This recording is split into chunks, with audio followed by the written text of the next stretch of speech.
Alright, now I want to cover a couple constraints.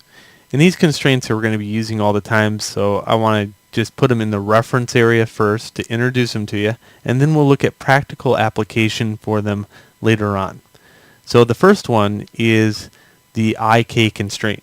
So to get started, let's jump into 5 on the number pad to go into user ortho, 3 on the number pad to go into right ortho, and then X to get rid of the box. Then we're going to take and add an armature single bone.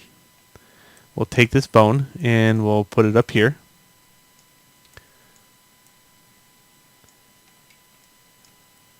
Hit tab, go into its component, which is now the tail. Here's the head. And I'm just going to make a pseudo chain of bones. And we'll just make something goofy that looks kind of like this. Boop. Boom. Boom. Alright, just like that. So, these bones can be controlled, and we can control them at any one point.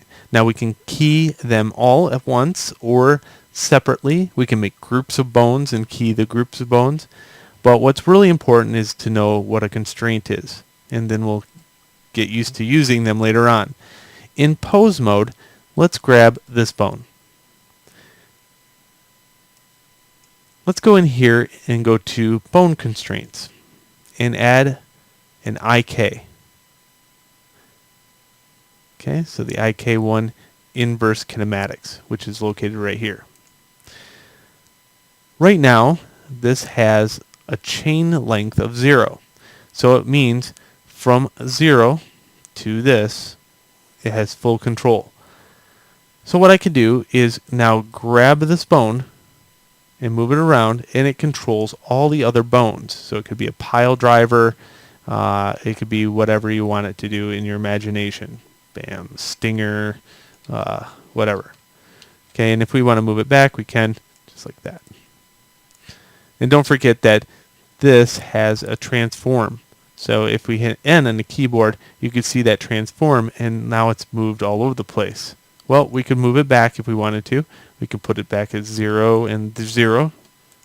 And that's a good way to move your transform back to the origin, or where it was first created.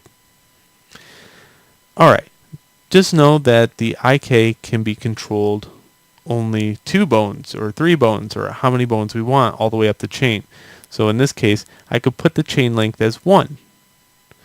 1 would state that only this bone is in control. And look at, none of the other ones will move if I move this one bone. If I go to 2, now these 2 move. And if I go to 3, got these, and then 4.